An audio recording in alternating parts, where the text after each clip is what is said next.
Welcome to the Narrows. This is going to be a new topic for us this year. We're going to do a few more videos. My name is Rick. I work at Far West Garden Center. A lot of you know me. I've been here, been in the business 38 years. That is crazy. I'm a native to the valley.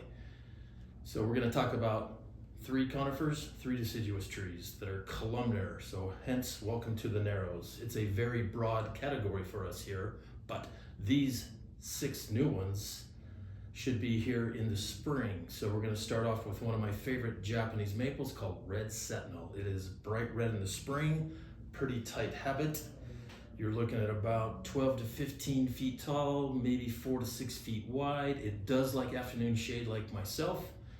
It does not like the heat of summer and the dry, low humidity areas. So you need to find an area that's got good, strong morning sun that's not reflected heat, and it should do very well. Fall color generally goes into a scarlet. So again, tall, narrow Japanese maple, shade loving in the heat of summer. Number 2 is Apollo sugar maple. Larger leaf, dark green, not a lot of tatter so the wind doesn't tear it up. Again, it's fastigiate in habit. Gold to yellow fall color, deeply rooted, should do relatively well in alkalinity. I've got one in my front yard. It's performed very well. Gold spire ginkgo. Everybody wants a ginkgo. It's good for memory. I just can't remember where I put mine. However, deep rooted. The leaves in the autumn drop all within a day or two. You can literally sit there and watch the leaves just tumble down the tree, especially when the frost is on them. I know of no pests on ginkgos. That is a winner for sure. That one, 45 tall, maybe 15 feet wide. We're looking at maturity. That could be 30, 40 years down the road on those. Okay, 3 conifers. There's a lot of choices in our nursery. A lot of people have a columnar Norway spruce. That is all over town. We do offer that. There are 3 other ones I think you should take a good look at.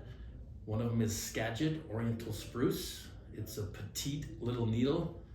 The habit of the tree is about 20 to 30 feet tall, maybe 6 feet wide at maturity. Kind of like a miniature bowling pin, but extremely dense. Not the fastest growing. However, when we all say we like our kids to grow slower, this is something along that line. I would rather put in a Skagit in my yard that I knew I would never have to touch again, or something like a Scotch pine that I've got to take out in 20 years and cost me a lot of money because I didn't pick the right plant for the right spot. So Skagit oriental spruce. We've had it years ago.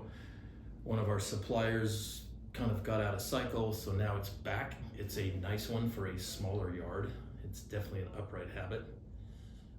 Number 2 is the woodward juniper. It's known as the Italian cypress of Wyoming.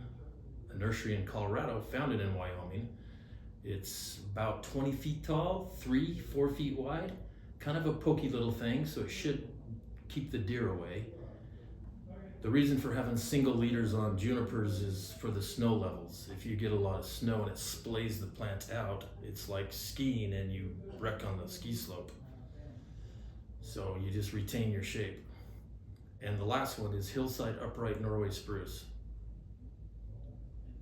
Looks like a bowling pin, crossed with a saguaro cactus, about 15 feet tall, 4 to 6 feet wide.